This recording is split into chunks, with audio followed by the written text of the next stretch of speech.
प्रभु में आपको प्रेम भरा नमस्कार। आज हम पढ़ने वाले व्यभिचार के बारे में गलत रिलेशनशिप क्या है? गर्लफ्रेंड बॉयफ्रेंड का रिलेशन क्या सही है परमेश्वर के नज़र में या फिर हम संसार के अनुसार चल रहे हैं और इसको एक कल्चर बना लिया है या फिर हम कहते हैं कि आजकल का तो ये ट्रेंड है जिसका बॉयफ्रेंड और गर्लफ्रेंड नहीं है, वो जो है लाइफ को ऐसे ही जी रहा है, वो संसार रूप से आगे नहीं है, वो बुद्धू माना जाता है ना? और उसे सोचा जाता है कि ये लड़का और ये लड़की बेकार हैं, जो आज के टाइम में गर्लफ्रेंड और बॉयफ्रेंड नहीं बनाते हैं। इसे एक कल्चर बना लिया गया है। तो यहाँ पे परमेश्वर का वचन हमें क्या बताता है? हम मत्ती का चैप्टर 5 में से पढ़ेंगे, ये वचन 27 व्यभिचार क्या है? तुम सुन चुके हो कि कहा गया था कि व्यभिचार ना करना, परंतु मैं तुमसे यह कहता हूँ कि जो कोई किसी स्त्री पर कुदृष्टि डाले, वह अपने मन में उससे व्यभिचार कर चुका।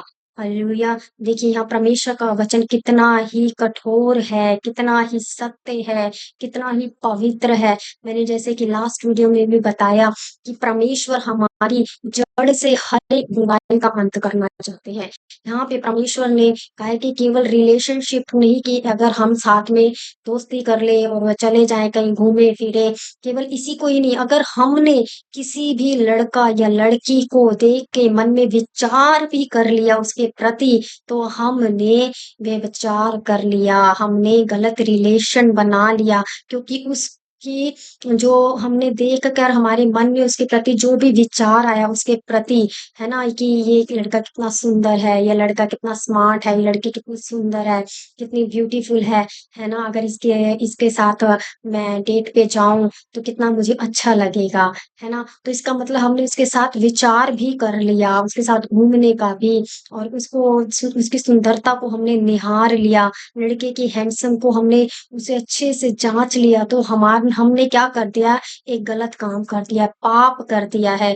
लेकिन हम आज संसार में हैं, हम देखते हैं हर एक कंट्री में, इवन इंडिया में भी कितना बड़ा ट्रेंड आ गया। छोटे-छोटे बच्चों से पूछे जाते हैं, टीचर्स पूछते हैं, पेरेंट्स पूछते हैं, क्या अब तेरी कोई गर्लफ्रेंड है? क्या तेरी अब कोई बॉयफ्रेंड है? इस तरीके से क्वेश्चन पूछे जाते हैं। कितना गलत कल्चर हम अपना रहे हैं, ये गलत है जो आज हम अपने बच्चों को सिखा रहे हैं, बच्चों से पूछ रहे हैं। उनको सही डायरेक्शन देने की बजाय हम उन्हें संसार में धकेल रहे हैं, उन गंदी चीज़ों के प्रति जो परमेश्वर के अनुसार नहीं है, और फिर हम कहते हैं कि हमारे बच्चे हमारी सुनते नहीं हैं, हमारे बच्चे बिगड़ गए हैं, वो दूसरी चीज़ों के प्रति ये उनका जो आकर्षण बढ़ रहा है।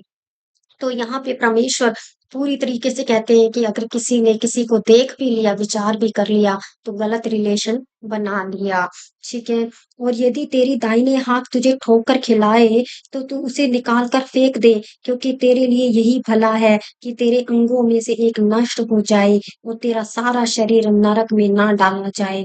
यदि तेरा दाहिना हाथ तुझे ठोकर खिलाए, तो उसको काट कर फेंक दे, क्योंकि तेरे लिए यही भला है कि तेरे अंगों में से एक नष्ट हो जाए और तेरा सारा शरीर नरक में ना डाला जाए। आज हम देखते हैं कि परमेश्वर का वचन यहाँ पे स्पष्ट करता है कि अगर हमारे किसी भी अंग के द्वारा ये काम गलत हो रहा है, तो परमेश्वर कहते हैं इससे बेटर यही है कि तुम हेवन में ना जा पाओ, नरक में जाओ। इससे बेटर यही है कि तुम उस अंग को ही स्पॉइल कर दो अपने शरीर से। जब वो अंग तुम्हारे से स्पॉइल हो जाएगा, खत्म हो जाएगा, तो तुम्हें याद रहेगा और तुम्हारा मन पछताएगा कि मैंने ऐसी गलती कैसे कर दी। और दूसरी बात यहाँ पे हमें ये भी प्रकट होती है, जब हम परमेश्वर के साथ बैठते हैं, कलीसिया में ये सत्संग करते हैं और प्रार्थना करते हैं ग्रुप में बैठ के, और वहाँ पे कोई भी भाई या बहन गलत तरीके से चल रहा है, उसे हम समझाएँ। अगर वो समझने पे भी नहीं चलता है, तो इससे बेटर है कि हम उसको कहीं उसे कलीसिया से, उसे सत्संग से, उसे प्रार्थना भवन से अलग कर दें, ताकि उसकी वजह से सारी कलीसिया नष्ट ना हो जाए। सारे सत्संग के लोग जो वहाँ पे प्रार्थना कर रहे हैं, पवित्रताई से परमेश्वर के अनुसार चल रहे हैं और उसमें कोशिश में लगे हुए हैं, और वो बंदा नहीं बदलना चाह रहा है जिसको समझा रहे हैं, तो इससे बेटर है कि पूरी कलीसिया बर्बाद हो, पूरे सत्संग घराना बर्बाद हो। इससे बेटर है उसे हटा दिया जाए वहाँ से, ताकि सभी बच जाएँ। एक ही वजह से पूरा परमेश्वर के लोग बर्बाद नहीं होने चाहिए।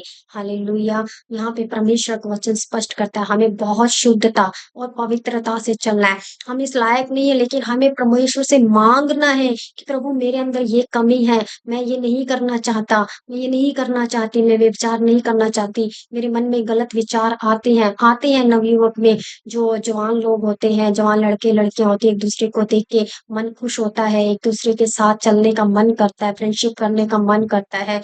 लेकिन अगर हम परमेश्वर के अधीन हो जाएँ, परमेश्वर से माँगे, तो वो हर एक चीज़ हमारे जीवन से हटाएँगे, क्योंकि परमेश्वर ने कहा है, तो परमेश्वर ही हमारे जीवन में वो पूरा करेंगे। हम कोई लायक नहीं होते कि ये सब करें, क्योंकि ये सब बहकाने वाली बातें हैं, दुनियावी चीज़ें हैं, संसारिक चीज़ें हैं, जो हमें भ्रम में डालती है, हमारी सोचों को बदलती है, हमारे ऊपर हावी होने की कोशिश करती है।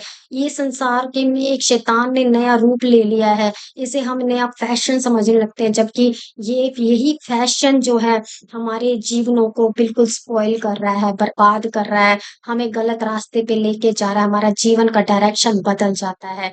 तो मेरे बहनों और भाइयों और जवान लड़के हो, लड़कियों, इस बात को समझो, परमेश्वर कभी भी नहीं चाहता।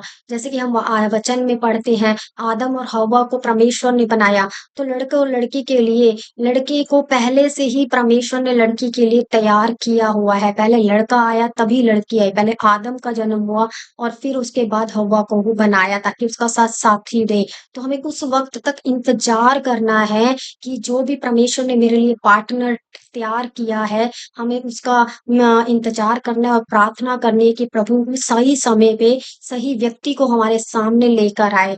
प्रभु को भी पता है कि हमारे शरीर के में जो भी उन्होंने हार्मोन्स पैदा किए हैं, उसके लिए अकेला रहना कितना मुश्किल है। उन्होंने भी आशीष दी है परमेश्वर ने कि लड़का और लड़की को फलो-फूलो और बढ़ जाओ, जब आदम और हव्वा को दी थी। तो परमेश्वर हमारी हर एक कमज़ोरी को भी जानते हैं, हमारी एक अच्छाई को भी जानते हैं, जो भी दिया हमारी बॉडी में उनको समय-समय पे कैसे इस्तेमाल करना है ये परमेश्वर जानते हैं।